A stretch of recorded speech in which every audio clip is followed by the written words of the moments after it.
but I've heard there are psychics who can actually read minds. I have a theory for that as well, which I'm going to talk about in some time. There are a lot of principles in mentalism which uses the basics of magic. I have a very strong sense you're thinking of the letter A or an M, am I right? And let's see what it says. Hi everyone, today I'm going to talk about mentalism, about mind reading. What exactly is mentalism? What exactly is mind reading? How does a mentalist or a mind reader read minds? How do they tell you exactly what you are thinking of, your favorite holiday destination or your childhood crush? How do they do that? How do they predict the future? How do they predict the events, upcoming events? How do they do that? Yeah, so I'm sure all of you must be wondering how it is done. So today I'm going to tell you exactly how it is done. And by the end of this video, I'm going to teach you two very interesting effects which will allow you to predict the future, one, and number two, do a direct mind reading. Tell them exactly what they are thinking of. So stay tuned till the end of the video to learn these two amazing effects. All right, so without further ado, let's start the video. Let's go. So what is mind reading? What is mentalism? In simple words, mentalist is someone who can read your thoughts, who can create an illusion that they are telling you exactly what you're thinking of. Now, how does this work? How do mentalists like us do this? So let me tell you a very famous saying which I heard when I was a kid. A magician is an actor who is playing the part of a real magician. Okay? So if I use this for mentalists, mentalists are actors who are playing the part of a real mind reader. Now, minded, I'm talking about the mentalists who do this for entertainment, who perform at big shows for huge audiences or for someone up close, and they read their mind just for their entertainment. All right, so I'm talking about them. I'm not talking about the real ones. Okay, I'm not sure if the real ones exist, but I've heard there are psychics who can actually read minds. I have a theory for that as well, which I'm going to talk about in some time. But mentalist is an actor who is playing the part of a real mind reader. All right, so let that sink in first. Okay, let that sink in, then let's continue. Okay, so there are a lot of principles which are used and also some additional things which we're going to talk about, which creates an illusion that we are reading our minds. Okay, so before talking about mentalism, the most important thing I need to do is talk about magic. Okay, because mentalism is nothing but the magic of the mind. Yeah, so mentalism is something that is derived from magic. Okay, so there are a lot of principles in mentalism which uses the basics of magic. Now, for a mentalism show, those principles are hidden in such a way that it doesn't look like a simple trick. Okay, but the basics are the same. Okay, so a mentalist uses a lot of principles, a lot of techniques used in magic to create an illusion, and they hide it in such a way that it looks as if you're actually reading the minds. Okay, so to become a very good mentalist, you need to understand a lot of the basic principles of magic. Not all. It's not like pulling a rabbit out of a hat or pulling out doves out of your bare hands. That is something entirely different, but there are a lot of simple basics which you need to learn in order to do the proper mentalism. All right, so what are the other things that I mentioned apart from magic? So those other things are some psychological things, some psychological elements, the element of experience. Okay, so one of them is body language. So when you are performing as a mentalist, you need to understand certain body languages through which you can predict some outcomes which the participant is about to make.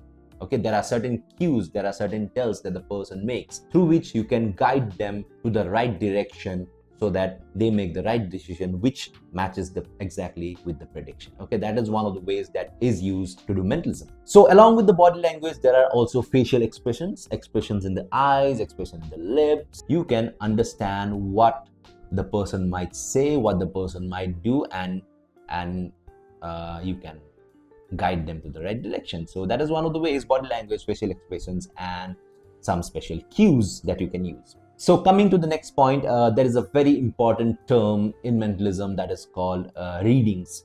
Readings is something that you give to a person. You tell them certain things about them so that they are convinced at the initial stage that you can actually read their minds. You know them personally. Okay, I'm going to give you a basic reading which will help you understand what I mean. Okay, so I went and searched some zodiac signs. Okay, so this is for a Libra. I'm going to read them out. All the Librans who are watching, let me know in the comments after I read this if this makes sense to you. Okay, so Librans, you are a natural born leader. You're known for being ballsy and pioneering, so which also means that you're known for being very courageous. All right, you're tenacious and don't easily get scared. You like to take risks, try new experiences, and get an adrenaline rush. Sure, it might mean that things don't always go your way, but it also makes you passionate and full of fire. If there's one thing that you're not, Librans, it's boring. You're not boring at all, Librans. Your fire element is what makes you so energetic and creative. Your optimism and hopes makes you caring and generous. You are a good pal, Libran. So me being Libra, I can actually relate to whatever is being said over here. Now, that was a basic reading for the star sign Libra. But what if I tell you whatever I just read was not for Libra? What I read over here was for the star sign Aries.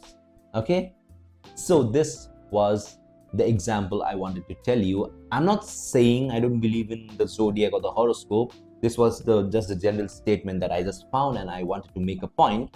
So which leads me to cold reading. Okay, so cold reading is something that you give to someone. And by the way, all the other star signs, if you're watching this, I'm sure you could relate to that as well. So that was a general term that made sense for all of you. So coming back to cold reading is something that you can give to a person whom you met for the very first time, just as a convincer that you can read minds, so that you can lead on to your main effect where you can actually read minds. All right, so cold reading is something that you give to a person in order to build up to your next main effect. Okay, so these are just general statements, famously known as the Barnum statement, which was popularized by P.T. Barnum. He gave a general statement to a set of public and each one could relate to him as if he was a mind reader. So that was a very wonderful example that I wanted to share with you. But cold reading is also misused by a lot of people I have heard of. I haven't personally met such kind of person, but I have heard of a lot of people, especially the psychics or the fortune tellers. Okay, not all of you. Some psychic, I believe, are real. Like I had said previously, I have a logic for that as well. The real psychics who can actually sense something, have very strong intuition, and with their experience they can actually guide you to the right path. So I'm not talking about them. I'm talking about those scammers who scam people out of their hard-earned money by just telling general statements and making them believe that they can actually read minds. So talking about ethical concerns, that is one of the ethical concerns that I'm worried of, and I'm sure many mentalists and magicians are worried of. Having said about the ethical concerns, there are a lot of ethical concerns associated with mentalism as well, because mentalism is an art form where you can gain information from the people. Okay, now I and a lot of almost all the mentalists who performs for entertainment, they do it just for the entertainment. After the show, the information is gone from their head. We do not remember anything. But there are people who use the techniques that we use to scam people, to rob people.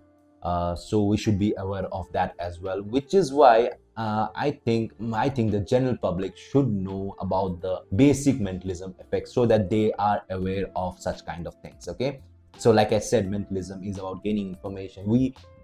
I personally unlock my participants' phone in front of the audience, so that looks like I'm hacking that phone. I'm not. I'm just reading their body language, reading their choices, and predicting the password. Okay, now that can be used to do some mischievous stuff, okay, to gain information and gain the access of others phone. I should tell you that you should not do that. That's totally wrong. You should not misuse this art, because a lot of mentalists are full-time performers who are earning their bread and butter through this, and you are just kicking them on the stomach by doing this. Yeah? Because people won't trust a mentalist if you do that. Okay, do not do it. Do not misuse this art.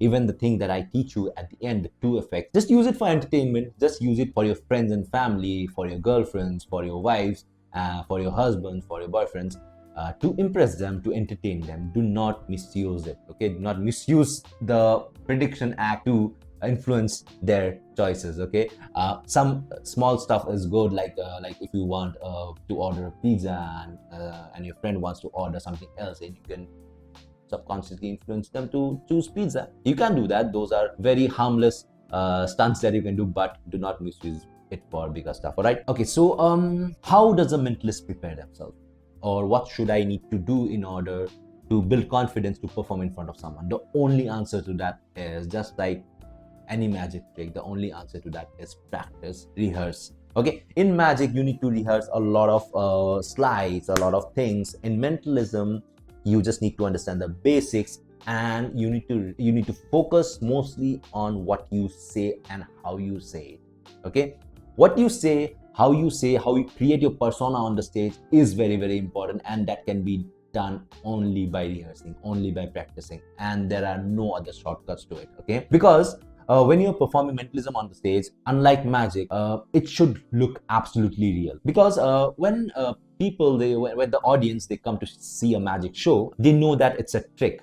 Okay, but they just want to be entertained. They just want to suspend their belief and see something miraculous happen on the stage. But a mentalist is someone who should look very real. Okay, because we don't have any props, we have nothing with us. We just come on the stage and start reading minds, and that should look real. And when the people go home and look back to the events that happened, they should think that, yeah, he just came and just read my mind. Okay, because if you do not practice, if the slides that you use and the basics that you use becomes open, that becomes any other magic trick. It doesn't have that much impact like a mind reading trick or a mentalism effect. Okay, so you should remember, practice to do it very properly, so that it looks real. It looks as if you're actually getting inside their head and you can read everything that they are thinking of. Okay, so there are no shortcuts. Just the only thing is you need to practice and rehearse. All right, so the moment you have been waiting for, to learn two amazing effects. Okay, so I'm going to perform them for you. I don't have anyone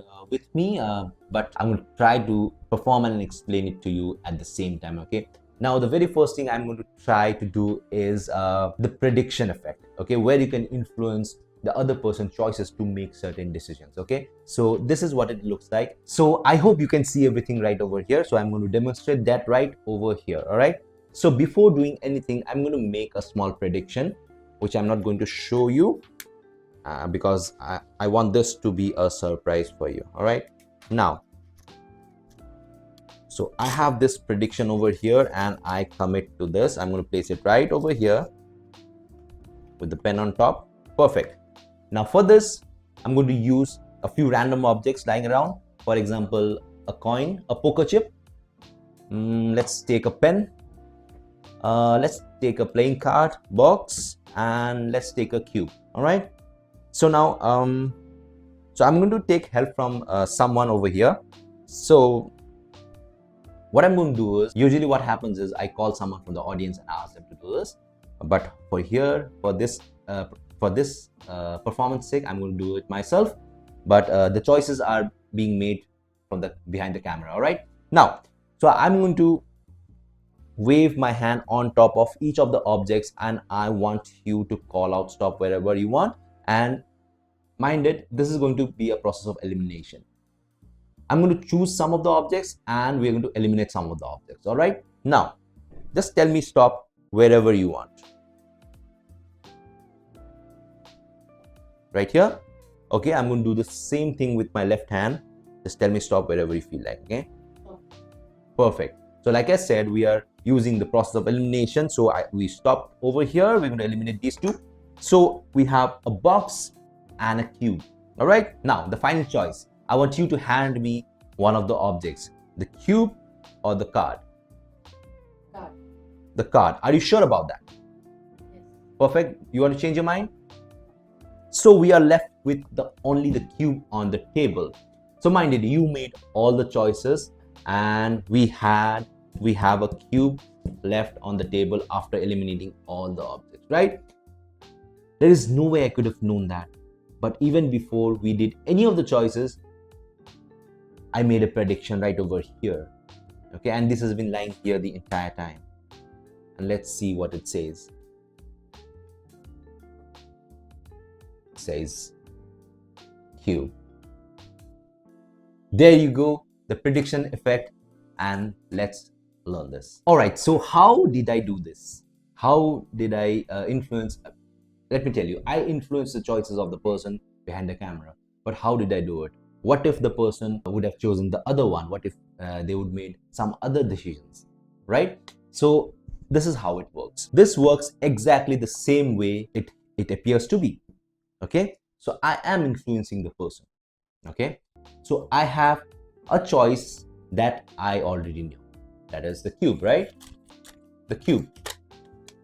So now I have to force the person in such an inconspicuous way that they shouldn't feel forced. So I have to influence their choices. So there are certain wordings, there are certain words that you use, there are certain techniques that you use so that you can influence a person. I'll show you exactly what I mean. So for example, let's use some other object. Let's use a poker chip. All right. Now, poker chip. Poker chip. Okay. So I have made this prediction, poker chip. So I know that I want the person to pick the poker chip and nothing else. Okay. So how do I ensure that? So how I start this is, I say that we are going to choose one of the objects, and also say that this is also going to be a process of elimination. Now this is an ambiguous statement. I'm not saying that the object that you choose will be eliminated or the objects that you choose will be used. So you say that we're going to choose some objects and we're going to eliminate some objects, right? Now you start by saying that hold out your right hand and wave on top of each of those. And whenever you feel the time is right, just drop your hand on one of the objects. Now this is one of the influence that I use. Okay, so 90% of the chance people don't go for the extreme outer objects. I don't know why, but they do not go for the extreme outer objects. They might go, the 10% might go, but these two are naturally eliminated.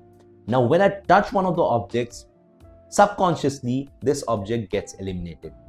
Again, 80 to 90% of the time. Only thing remains is this, right? Now, whenever they do this, 90% of the time, they land over here and you are done with that. That's one of the outcomes. Second outcome, what if they do not touch this, just like it happened previously? What if they do not touch this and touch any other things? Now, for example, if I do this, and just they do this. In continuation, you say do the same with your left hand. Okay, see, this is the beauty of this effect, because in the beginning they do not know what's going to happen, and you're going to utilize the fact that they do not know what's going to happen, all right, to guide them at the end to the poker chip. Now, for example, they do this, you say do the same thing with the left hand. Now here are two things that might happen. One, they might not take the poker chip. Now this is the point where you say that, like I said, this is a process of elimination. You choose these two objects to get eliminated, right? Yes, you eliminate these two objects, these two remains. Okay, now that's one of the outcomes. Next outcome, they do the same thing with their left hand and they touch the poker chip. Now you say, are you sure about this? They say yes. Then you say, then without them lifting their hands, you just pick them up and move it aside, because you already have mentioned in the beginning that you are going to eliminate a few objects. Okay, now those 2 points clear. Now we have two objects remaining. One is a forced object and one is a random object. Now you say that hand me any one of those. Just that, nothing. You're not specifically saying that you're going to choose that or going to eliminate that. That's the beauty of this thing. You just say hand me one of those. For example, they hand you this. Now this is the beauty of this. Now you can still say, are you sure about this, or you want to change your mind? Okay, now if they do not change their mind, then this will be the object they choose. Okay, and you're done. It's over. You just remove this and you say that, there you go, I had predicted the poker chip. Now the second outcome could be that they say that, hand me one of the object, and they say that this one. Again, you say, are you sure about this? They say yes. If they say yes, you're just going to move it aside, and there's only one object remaining on the table. And there you go. That is the fourth item. So watch the video, watch the explanation one more time, so that you have clear idea of each and every step. In a way, you are influencing the person. You're forcing the person to choose exactly this by making the correct statements at each points. Yeah, go ahead, watch the video one more time and practice what you say, each step that you say before you go and perform. I know it sounds very easy, it looks very easy, but there are ways that you can mess it up. Okay, there are a number of ways that you can mess this up. Okay, so go ahead, practice it, practice. If you want, you can write the script down and practice. And after that, once you practice, once you are confident enough, go ahead and you can perform this anytime and anywhere. You do not need anything. You just need random objects from the table. If you're at a restaurant, you can take one spoon, you can take one tissue paper, you can take one knife, and you can take a plate, and you can just do that. You can borrow something from them, a coin or money or pen. You can do it with anything that you want. All right, so I hope you liked it. Let's move ahead to the next performance. All right, so the next performance is, like I promised, is a mind reading thing. So this is a wonderful application that I use, which uses the principles of magic, which you'll soon understand why and how. So I ask a person to think of a person, any person that comes to your mind. And in this case, I have asked the person behind the camera to write that and keep it face down on the table. I haven't seen it yet, okay? So I'm going to show that to you. So I have a pack of cards over here. You can do it with random visiting cards or blank cards that you can find anywhere, all right? So you ask them to think of a person, a random person that comes to their mind, and ask them to write that person's name on the playing card and keep it face down, all right? So in this case, I think the person has written, I'm not sure if it's a face up or face down. So anyways, I'm sure you can see what's over there. Yeah. Now, so what happens is you ask the person to place it anywhere inside the pack. For example, they place it over here. So mind it, I haven't seen the name yet. I do not know what the person's name is. All right. So you cut the pack a few times, you give it a shuffle, just like that. Okay, just like that, and some fall down, and it doesn't matter. Okay, so you give it a mix just like that, and the name is lost inside the pack. Now it might be at the bottom or the top. I'm not sure, but I haven't seen the name. Okay, so now you ask them to write this because so that it becomes a proof after the performance that they actually thought of this person, because a thought can be anything, right? And if you're performing for 2 or 3 person, you ask the person to think of something, for example, to think of Tom, and you say you're thinking of Tom. Some people, a very few percentage of people like to mess up with you, right? They might say, no, I'm not thinking of Tom, I'm thinking of Tony. Yeah, so that might happen. So you ask them to write it down, lose it in the pack, give it to them, ask them to mix it up, and take the pack away or anything, and you look into the eyes and say, and trust me, in this performance, I haven't seen the name, okay? So I do not know what the name is, but you ask them to think of the person's name over and over in your mind. Okay, and you ask them, think of a letter somewhere in between. Okay. I have a very strong sense you're thinking of the letter A or an M, am I right? They say yes or no, depending on what they are thinking of. So I think you're thinking of the letter M, somewhere in between. Look at me. Think of the first letter. That's J, right? Perfect. Now, in your mind, keep on repeating the name over and over again. Keep on thinking of the name. Call out the name over and over again. Perfect. So you write a name over here and you ask them to tell everyone what the name is, and they say whatever the name is, and you say that you actually know what the name is. That is James. Yeah, perfect.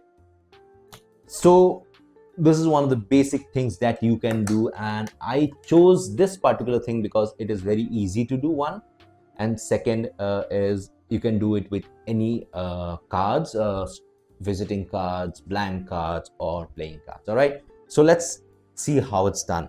Okay, so this is a perfect example where a mentalism uses principles of magic in it. Okay, where you get to know what the person is thinking of by using the principles of magic. Let me just quickly find out where the playing card is, and it is genuinely lost in the back. Just a second. Don't worry, I'll split this up for you. There you go. That's the name. Perfect. So what you do is, before taking anything out, you ask them to think of a person. Think of any person that comes to their mind. They think of a name, and you say, okay, I'm going to give you a piece of paper. We're going to write that name over here, over there, okay? And we're going to lose it somewhere. And just think about the name. Okay, perfect. You give them the piece of paper, for example, this one. They write the name over there, and you turn around and you ask them to put it inside, and you lose it in the pack, and there you go. You just know what it is. Okay, so I again lost it. Okay, this one. So this is how it works. It uses a lot of principles of magic, some card moves. Okay, so basically what you do is you take the name and place it on top. I used a bit of advanced handling for that, but I'll show you a very simple technique. You take the name and you ask them to put it on top.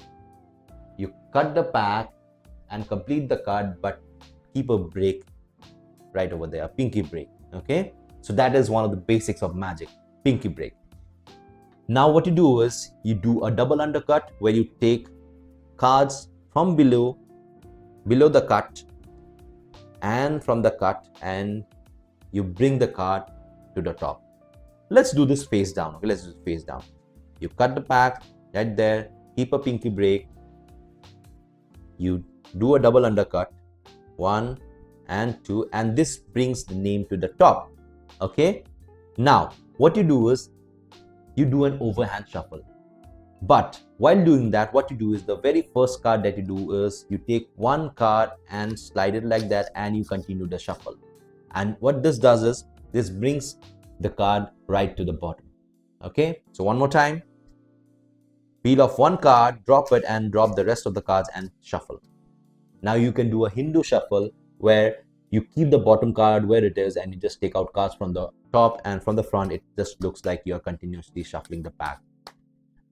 Now while you're shuffling the pack, while you're talking to them, you just take a peek at the bottom card and you know what the name is. Okay, so if you're at a table, you can just do a tap just like that while peeking the card. If you're walking around, if you're doing it for a group of people, what you can do is after the shuffle, you can just take the card and just rotate it like this. Okay, after shuffling just like this. This is a very natural action. Just rotate it like this and you take a peek at the name, and then you actually shuffle it inside the pack and you give them the pack to shuffle. Now you already know what the name is.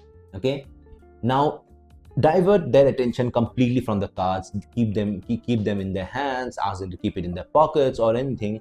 Now it's all about the mind reading. It's all about presentation, how you present it. You look into the eyes and you ask them, like, think of any letter in between. The letter at the center is M in this case, so most of the people, they think of M, even if it's not M they're thinking of, but still there's an M in the name. Yeah, you ask them to think of the name, ask them to repeat that in your mind over and over again. You take a piece of paper, write the name out, or if you don't even use the paper, you just look at them and say, you're thinking of James, aren't you? And that kills it. Now when the cards are out of play over there, there's nothing, no props, nothing, right? And even the moves, they were very simple moves. And when there are no cards at play, it looks like exactly you looked into their eyes and you name the person. And same thing like we did in the previous one, you need to practice this as well. The only thing you need to practice is the moves and the presentation that you present. Okay, so I hope you like this, a very simple effect, but don't go for the simplicity. It is a very powerful effect. that these both of these are very two powerful effects that you can perform, and the best part is they are very easy. 1 or 2 days of practice and you are good to go. So I hope you like this, and I hope you like my views on mentalism and the principles of mentalism, the cold reading, psychics and all. And if you like this video, give this a thumbs up. The comment section is open for discussion about whatever I spoke in this video. Go ahead, comment on the video and discuss among yourself, and I'll join in as well. And if you haven't subscribed to my channel, click on the subscription button somewhere over there and click on the bell button that's right beside it, so that you do not miss any future videos from my channel. You do not miss any updates from my channel. So I hope you like this video. That was it from my side. I'll see you in the next. Bye bye.